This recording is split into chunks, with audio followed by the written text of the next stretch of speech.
Assalamu alaikum. I got a request about making Somali pancake, Injera, Lahoh, also known as Injera by some people. It's very similar to the Ethiopian one.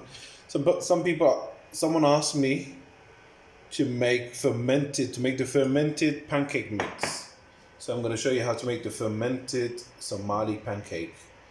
The other day I showed you the express mix, and I'm going to show you the fermented one. The difference is this one, there is no yogurt in it because you really don't want to leave yogurt outside. So the first thing you want to do is add 3 cups of water. So I have in here 3 cups of water. And I forgot to say in the first video, the water has to be warm, proper warm water to make the yeast work. But you have to be careful with yeast because you don't want to make the water too hot because it will kill the yeast. But it has to be proper warm water, not cold water, to activate the yeast. And if you make an express pancake like the other day, and you add in the yogurt, you have to also make sure that the yogurt is at room temperature. Otherwise, it will also affect the yeast.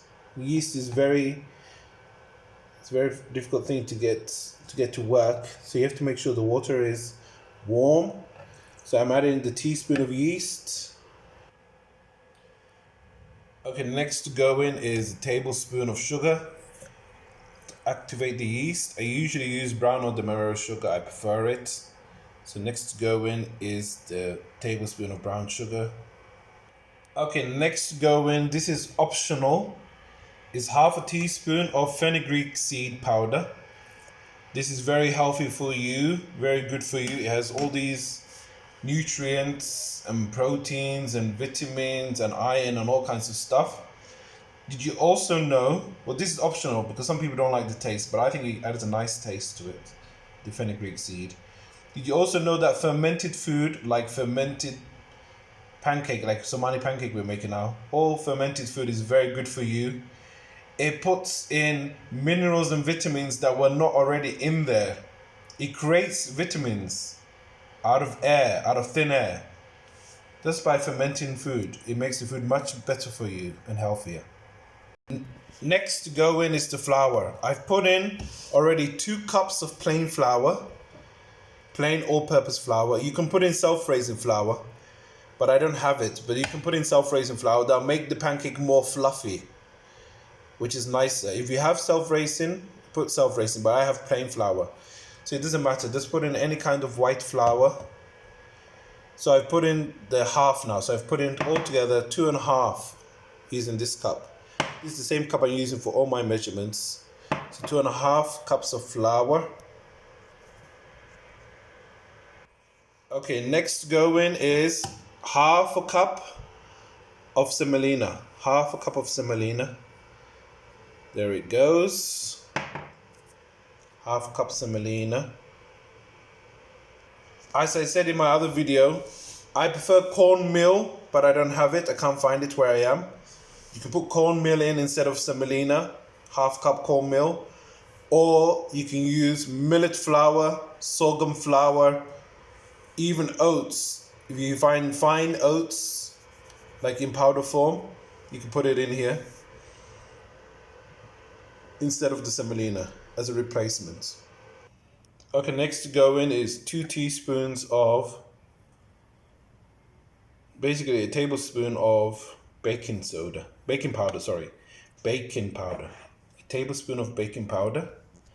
And the last thing will be half a teaspoon of salt. I think in my last video I said a teaspoon of salt, but that is way too much. Half a teaspoon or even less salt. I didn't record it, but I put in a quarter, less than half a teaspoon. I put less than half a teaspoon of salt in here as well. You need the salt to activate the baking soda. So there you have it. That's everything, and now I'm going to blend it all together. I'll show you the final products. Blend on high.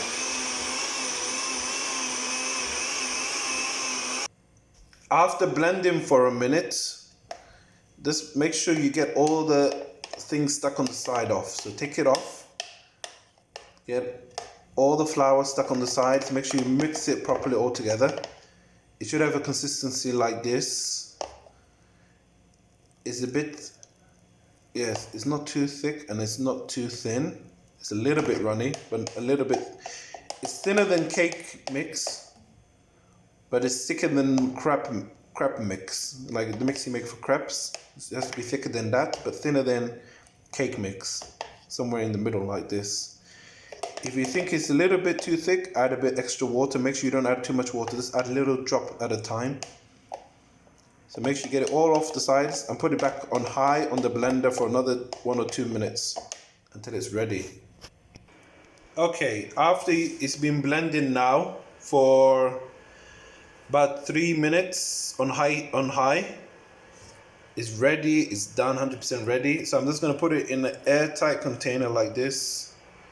If you don't have an airtight container like this, you can just literally put it in a bowl with foil lid. But I've got an airtight container, so I'm gonna put all the mix in here, like this. Close the lid,